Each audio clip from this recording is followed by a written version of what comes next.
On est le 29 juin 2025. Sur un plateau télé très regardé, Canal Presse, un intervenant, Pierre-Emmanuel Bignam, lâche cette affirmation. Il faut imaginer le contexte, c'est très tendu. Issa Chiroma Bakary, un ministre important, vient de claquer la porte du gouvernement pour se lancer dans la course à la présidentielle.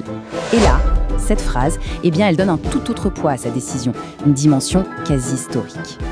5. Voilà le chiffre clé. 5 démissions. C'est simple, c'est facile à retenir et ça a fait le tour des médias et des réseaux sociaux.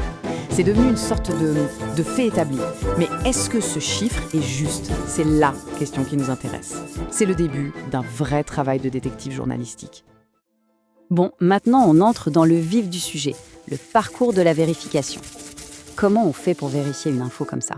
Les journalistes de DataCheck, ils n'ont pas juste tapé 3 mots sur un moteur de recherche. Non. Face à un chiffre aussi précis, ils ont lancé une vraie enquête. Et on va voir ensemble comment ils s'y sont pris étape par étape. Logiquement, la première chose à faire, c'est d'appeler la personne qui a donné l'info, non? Ils contactent donc Pierre-Emmanuel Bignam. Et là, sa réponse est assez surprenante. En gros, il leur dit « Cherchez vous-même pour avoir le chiffre exact ». C'est un peu comme s'il leur renvoyait la patate chaude. Du coup, le mystère reste entier et le défi est lancé pour de bon. Et là, c'est parti pour un vrai travail de fourmi. D'abord, bien sûr, on épluche les archives de presse en ligne. Ensuite, on passe au niveau supérieur, les archives papier. Faut s'imaginer les journalistes en train de feuilleter de vieux journaux. Et pour être sûr de ne rien laisser passer, ils vont interroger des spécialistes, des journalistes politiques, des politologues. Bref, on croise les sources pour avoir une vision complète. C'est ça, le fact-checking dans les règles de l'art. Et c'est là que les choses se compliquent un peu. Au milieu de leurs recherches, les journalistes tombent sur un cas un peu flou. Un cas qui les force à se poser une question toute simple en apparence, mais cruciale. Qu'est-ce que ça veut dire démissionner? Parce que, on va le voir, selon la définition qu'on choisit, tout le calcul change. Le nom qui pose problème, c'est celui-ci, Samuel Nana Sinkam. En 1994, il est nommé au gouvernement. Alors, sur le papier, il pourrait être l'un des démissionnaires, non? S'il a démissionné, il entre dans le décompte. Sauf que ce n'est pas si simple que ça. Et voilà la nuance qui change tout. Il faut bien faire la différence entre une démission et un refus de nomination.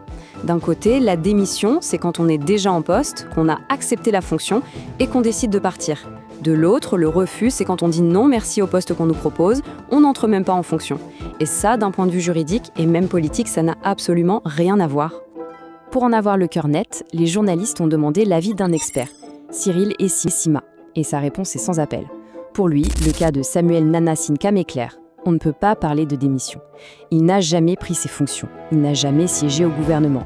Il a tout simplement décliné l'offre. Donc, il ne peut pas figurer sur la liste des ministres démissionnaires. Voilà, ce point est réglé. On peut enfin passer au décompte final. Bon, maintenant qu'on a écarté les fausses pistes et qu'on a bien défini les termes, on peut enfin faire les comptes. Les enquêteurs ont pu reconstituer toute l'histoire, dans l'ordre. C'est le moment de vérité. Et la première conclusion, elle est claire, nette et précise. L'affirmation de départ était fausse. Non, Issa Chiroma Bakary n'était pas le 5e ministre à démissionner. Le fameux chiffre 5 était donc incorrect.